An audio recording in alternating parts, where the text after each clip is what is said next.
From an early age, Friedrich Nietzsche exhibited a brilliance that set him apart. By his mid-20s, he had already become a professor of classical philology at the University of Basel, a meteoric rise that few could match.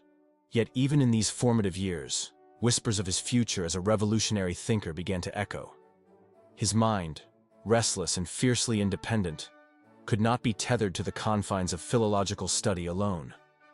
Instead, he sought to wrestle with the grand narratives of existence and the deep-seated values that governed human life.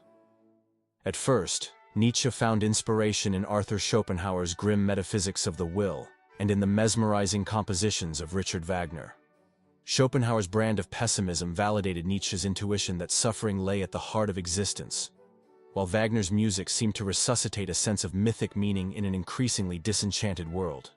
Yet as Nietzsche's thinking matured, he began to see these influences not as final answers, but as stepping stones to his own philosophical liberation. Schopenhauer's call for the renunciation of desire eventually revealed itself as a retreat from the full intensity of life, a stance Nietzsche would come to reject as life-denying. Similarly, Wagner's evolving nationalism and bombastic style slowly emerged as symbols of the very mediocrity and herd mentality that Nietzsche sought to transcend. Nietzsche did not simply philosophize from a distance. He lived his philosophy with a fierce, almost existential commitment.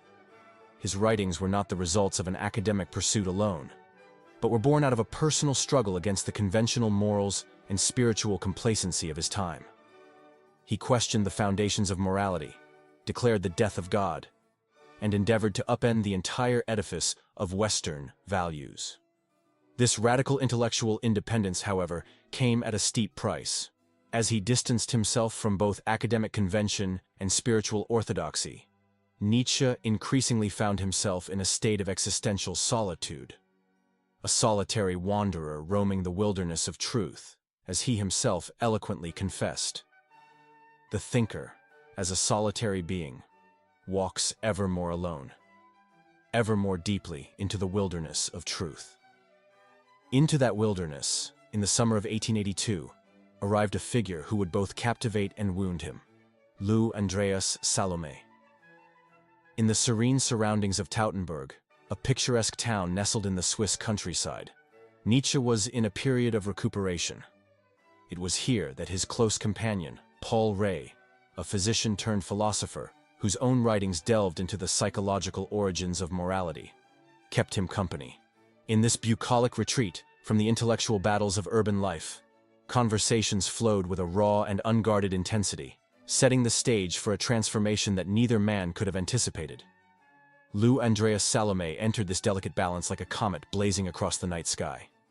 At only 21, she possessed a formidable mind and an unyielding sense of independence. Born in St. Petersburg to a Russian general and a German mother, was exposed early on to a rich tapestry of theology, literature, and critical philosophy. Educated under the tutelage of Hendrik Gillo, a Dutch theologian who, enamored by her intellect, found himself irretrievably captivated by her, had long since resolved that marriage was not her destiny.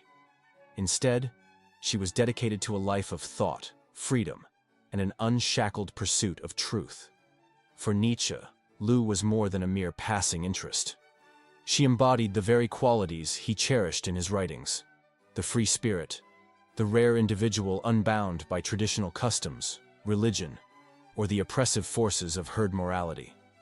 Their encounter was electric: lengthy walks under vast skies, passionate philosophical debates that traversed the works of Spinoza, Pascal, Schopenhauer, and Goethe, and letters brimming with passion, intellectual challenge, and bittersweet subtext. As Nietzsche confided in his sister, he remarked, "She has the most intelligent face I have ever seen." Yet beneath this wellspring of admiration, in an act that was as daring as it was desperate, Nietzsche, for all his staunch anti-conformity, made a proposal that defied the social mores of his time. It was not a casual overture, but a heartfelt, melancholic plea expressed through impassioned letters. This proposal was imbued with both existential hope and the melancholic urgency of someone who saw in love the possibility of absolute transformation. However, Lou's response was unequivocal.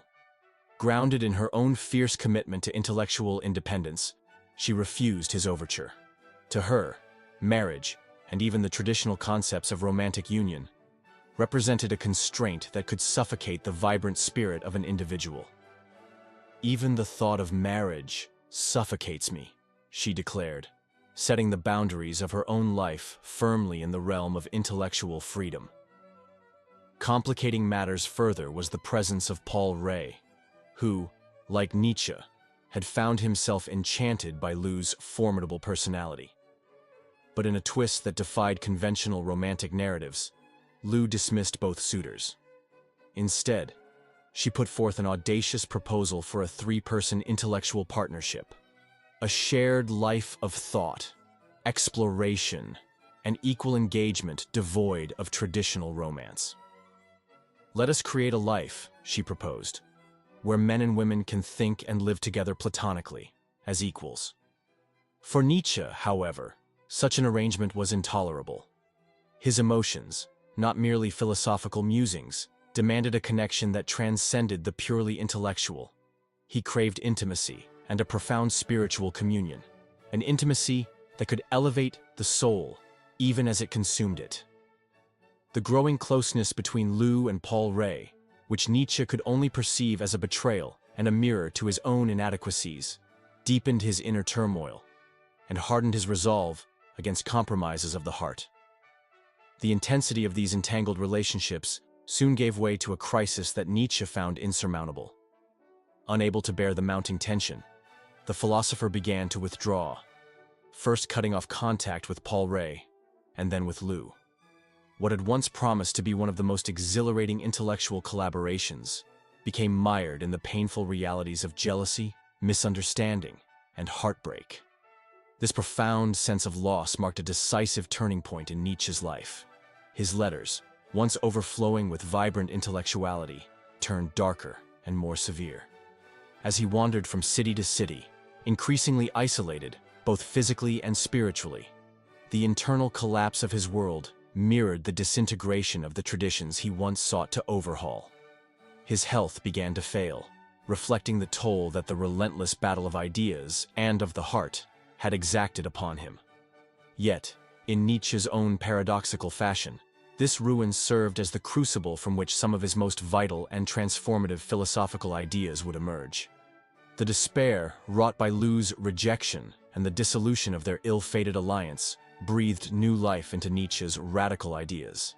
His famed declaration, "God is dead," which had long been a theoretical cry into the void, now assumed a deeply personal resonance.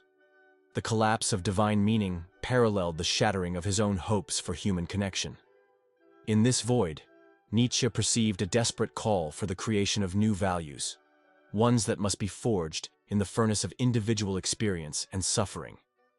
From this pain sprang the profound concept of the will to power, the relentless drive not merely to survive, but to shape and transcend one's limitations. In the aftermath of Lou's rejection, his suffering was transformed into a formidable strength. The heartbreak, rather than breaking him, became an impetus to redefine and assert his identity. It was no longer a personal wound, but a test of his intrinsic will.